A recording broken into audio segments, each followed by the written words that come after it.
नमस्कार दोस्तों, स्वागत है आपका अपने चैनल डिकोडिंग एसएससी में। तो जैसा कि मैंने कहा था आपसे कि मॉक्स के लिए मैं एक स्ट्रेटजी लेके आऊँगा, तो मैं स्ट्रेटजी लेके आ गया हूँ। तो मॉक्स लगाते टाइम आपने 3 चीज़ों का ध्यान रखना है। बहुत सारे लड़के कह रहे थे कि उनका स्कोर 120 से 130 से ऊपर नहीं बढ़ पा रहा है, कितनी भी कोशिश कर रहे हैं। तो 3 चीज़ें ध्यान रखनी है। एक तो आपका टाइमिंग मॉक्स का, दूसरी बात आपने देखना है इंडिविजुअल स्कोर कितना आ रहा है हर सेक्शन में और तीसरा आपका अटैम्प्ट करने का सीक्वेंस क्या है। इन तीनों चीज़ों को अगर आप ध्यान में रखेंगे तो आप अच्छा से स्कोर काफ़ी बढ़ा सकते हैं। तो पहले अगर मैं बात करूं आपके टाइमिंग की, तो मैथ्स में आपको मैक्सिमम 30 मिनट्स लगने चाहिए। 30 मिनट से अगर ज़्यादा लग रहे हैं तो दिक्कत है। जी हाँ, 30 मिनट से अगर आपके ज़्यादा लग रहे हैं तो आपका भी स्कोर बढ़ेगा, काफ़ी अच्छा स्कोप है स्कोर बढ़ने का। रीजनिंग में 15 मिनट से ज़्यादा नहीं लेने हैं और जीएस में आपने ज़्यादा से ज़्यादा 5 से 6 मिनट और इंग्लिश में 8 मिनट। तो आप अभी अपना क्या काम करना है, आपने पिछले 4-5 मॉक्स खोल के देखने हैं जो आपने लगाए हैं। वहाँ पे आपने एनालाइज़ करना है कि आप कितना टाइम ले रहे हो हर सेक्शन के लिए। अगर जितना मैंने बताया उससे ज़्यादा टाइम लग रहा है तो दिक्कत है, आपने उस पर वर्क करना है। तो वहाँ पे भी आपका स्कोर बढ़ सकता है। जैसे आप अगर मैथ्स में भी 35 से 40 मिनट ले रहे हो या रीजनिंग में 20 मिनट ले रहे हैं तो उससे घटाने की कोशिश करिए। तो एक तो आपका ये हुआ कि आप यहाँ से अपना आराम से बढ़ा सकते हैं स्कोर।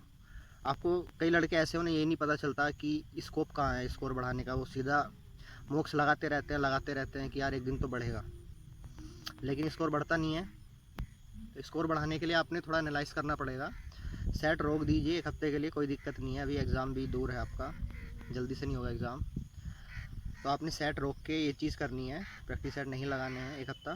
और ये एनालाइज़ करना है आपने कि कितना टाइम लग रहा है और उस टाइम को आपने कम करना है। तो जब भी आपका टाइम कम हो जाएगा, सही से टाइमिंग आने लगेगा, तो आप देखना आपका काफ़ी अच्छा स्कोर आने लगेगा। कोशिश करिए कि इस तरह से अटैम्प्ट करें आपकी 50 मिनट में, हाँ 50 मिनट में आप एक बार मतलब पूरा सेट कर पाएँ। उसके बाद 10 मिनट आपके लिए एनालाइज के बचने चाहिए। अब बात आती है कि इंडिविजुअल स्कोर। जी हाँ दोस्तों, अगर इंग्लिश में आपका मान लिया 30-35 मार्क्स आ रहे हैं तब भी दिक्कत है। काफ़ी स्कोप है इंग्लिश में बढ़ाने के लिए, क्योंकि जैसी इंग्लिश एसएससी की आ रही है 40 प्लस नॉर्मल है, 40 से 45 नंबर मिनिमम आपको लाने हैं। मैथ में भी 40 से नीचे नहीं जाना है और रीजनिंग में भी अगर 40 से कम 45 से कम मार्क्स आ रहे हैं तब भी दिक्कत है। तो आपने ये चीज़ भी एनालाइज़ करनी है कि किस इंडिविजुअल सेक्शन में आपके स्कोर कम रह रहा है। और उसके बाद आपने एनालाइज़ करना है पिछले 4-5 मार्क्स उठा के कि ऐसी क्या चीज़ है जिसकी वजह से आपके कम मार्क्स आ रहे हैं। कोई टॉपिक ऐसा हो जिसके लगातार क्वेश्चन गलत हो रहे हों। मान लिया जीएस का कोई चैप्टर है कि मॉडर्न हिस्ट्री के क्वेश्चन गलत हो जा रहे हैं या फिर केमिस्ट्री के, तो आपने उसे रिवाइज़ करना है, उसी के बाद आपके मार्क्स बढ़ेंगे। अब एक और दिक्कत होती है लड़कों के साथ सीक्वेंस की, कि किस तरह से अटैम्प्ट करें, क्या सीक्वेंस रहना चाहिए।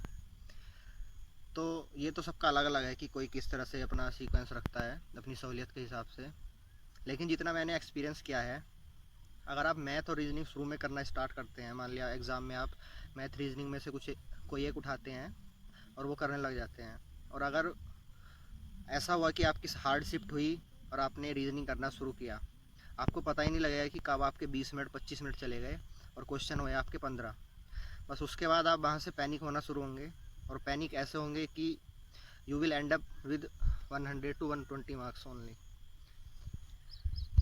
तो अब देख लीजिए, आपने ऐसा बिल्कुल नहीं करना है। एक साइकोलॉजी है, एग्ज़ाम में बैठ के बहुत सारी चीज़ें हैं जो पहली बार देगा फेस करेगा। हमें तो किसी ने नहीं बताई थी, लेकिन मैं आपसे बता रहा हूँ। तो कोशिश करिए कि आप इंग्लिश या जीएस से शुरू करें। एक तो इंग्लिश काफ़ी आसान आ रही है, तो अगर आप इंग्लिश से करेंगे तो जल्दी कर पाएंगे, इन द सेंस कि 8-10 मिनट में आप इंग्लिश निपटा लेंगे और उसमें कर भी देंगे आप 25 में से 22-23 क्वेश्चन तो आप नॉर्मली कर ही देंगे। तो वहाँ से आपका कॉन्फिडेंस बूस्टअप होगा, और जैसे ही आपका कॉन्फिडेंस बूस्ट होगा आप बाकी सेक्शंस में भी अच्छा स्कोर करेंगे। तो आप जीएस या इंग्लिश में से कोई एक सेक्शन शुरू में उठाइए करने के लिए, और कोशिश करिए कि रीजनिंग और मैथ शुरू में ना करें, क्योंकि अगर हार्ड शिफ्ट आ गई तब आप मैथ और रीजनिंग में फंस के रह जाएंगे। और अगर हार्ड शिफ्ट हुई भी और आपने इंग्लिश या जीएस से शुरू किया, तो एटलीस्ट आप शुरू के 50 क्वेश्चन आराम से कर लेंगे। तो आपके दिमाग में एक तसल्ली होगी कि हाँ मैं 50 क्वेश्चन कर चुका हूँ, बाकी जितना टाइम है आराम से कर लूँगा। तो ये एक बहुत बड़ी बात है जो मैंने खुद एक्सपीरियंस किया है, हर कोई नहीं बताता है। तो एक तो हो गया आपका सीक्वेंस, किस सीक्वेंस से करना है, उस पर आप चेंज करके देख सकते हैं। एक हो गया आपका टाइमिंग, अगर टाइमिंग ज़्यादा आ रहा है किसी भी इंडिविजुअल सेक्शन में तो टाइमिंग पे काम करिए। और तीसरा है आपका कि अगर आपका कोई ऐसा टॉपिक है जिसके क्वेश्चन बार बार गलत हो जा रहे हैं, चाहे वो जीएस में हो, इंग्लिश में हो, रीजनिंग में हो, उसे करिए। हाँ स्कोर आपका ऐसे नहीं बढ़ेगा कि सेट लगाते रहें, और एक न एक दिन तो बढ़ ही जाएगा। काम करना पड़ेगा फ्रेंड्स, उसी के बाद आपका स्कोर बढ़ेगा। और भी काफ़ी सारी चीज़ें हैं तैयारी से रिलेटेड जो मैंने एक्सपीरियंस की। आगे वीडियोस में धीरे धीरे मैं आपको बताता रहूँगा जिससे कि आपकी हेल्प हो पाए।